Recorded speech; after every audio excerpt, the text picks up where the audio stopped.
ଗୋଟିଏ ଦିନର କଥା। ଗୋଟିଏ ଗ୍ରାମରେ ସୀତା ନାମକ ଗୋଟିଏ ଝିଅ ଥିଲା। ତାର ବାପାଙ୍କର ଅଚାନକ ମୃତ୍ୟୁ ହୋଇଗଲା। ସୀତା ଘରେ ଏକା ହୋଇଗଲା।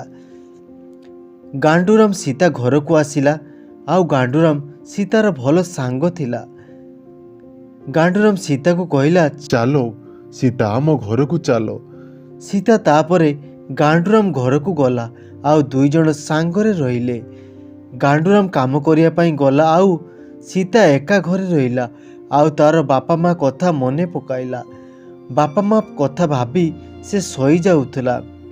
ଆରେ ଗାଣ୍ଡୁରାମ ନଥିଲେ ମୋର କ'ଣ ହୋଇଥାନ୍ତା?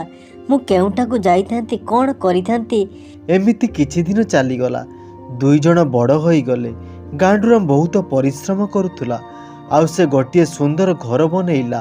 ଆଉ ଗାଣ୍ଡୁରାମ ଚାହୁଁଥିଲା ସୀତାର ବାହାଘର କେମିତି କରିବ। କିନ୍ତୁ ସୀତା ମନେ ମନେ ଗାଣ୍ଡୁରାମକୁ ଭଲ ପାଉଥିଲା।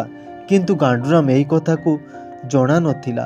କିନ୍ତୁ ଗାଁରେ ଜଣେ ପିଲା ରହୁଥିଲା। ତାର ନାମ ଥିଲା ନେଉଳ। ସେ ସୀତାକୁ ମନେ ମନେ ଭଲ ପାଉଥିଲା।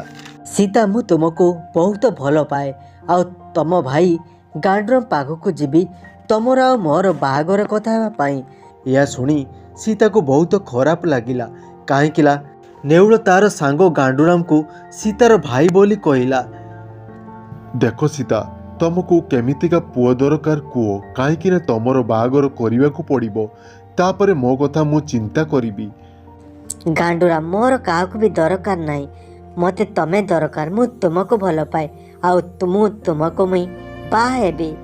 ଗାଣ୍ଡୁରାମକୁ ତ ମୁଁ ମନ କଥା କହିଦେଲି। ଏବେ ଗାଣ୍ଡୁରାମ ମନେ ମନେ କ'ଣ ଭାବୁଥିବ। ତାପରେ ସୀତା ଗାଣ୍ଡୁରାମ ପାଖକୁ ଆସିଲା ଆଉ ପଚାରିଲା ଆଉ ଗାଣ୍ଡୁରାମ ରାଜି ହୋଇଗଲା। ସୀତା, ତୁ କେବଳ ମୋର। ତୁ କହ, ମୁଁ ତୋ ଘରକୁ ପ୍ରସ୍ତାବ ନେଇ କେଉଁଦିନ ଯିବି। ତୁ କେବଳ ମୋର। ତମକୁ ମୋ କଥା ଭାବିବା ଦରକାର ନାହିଁ। ମୋତେ ବାହା ହେବା କଥା ମନରୁ କାଢ଼ିଦିଅ। ମୁଁ ଗାଣ୍ଡୁରାମକୁ ବାହା ହେବି। ତାପରେ ସୀତା ସେଠାରୁ ଚାଲିଗଲା। ଏମିତି କିଛି ଦିନ ବିତିଗଲା। ବାହାଘର ପାଖେଇ ଆସିଲା। ସୀତାର ବାହାଘର ଗାଣ୍ଡୁରାମ ସହିତ ହୋଇଗଲା। ହେ ଭଗବାନ, ଆପଣଙ୍କୁ କ'ଣ କହି ଅଶେଷ ଅଶେଷ ଧନ୍ୟବାଦ ଜଣାଇବି।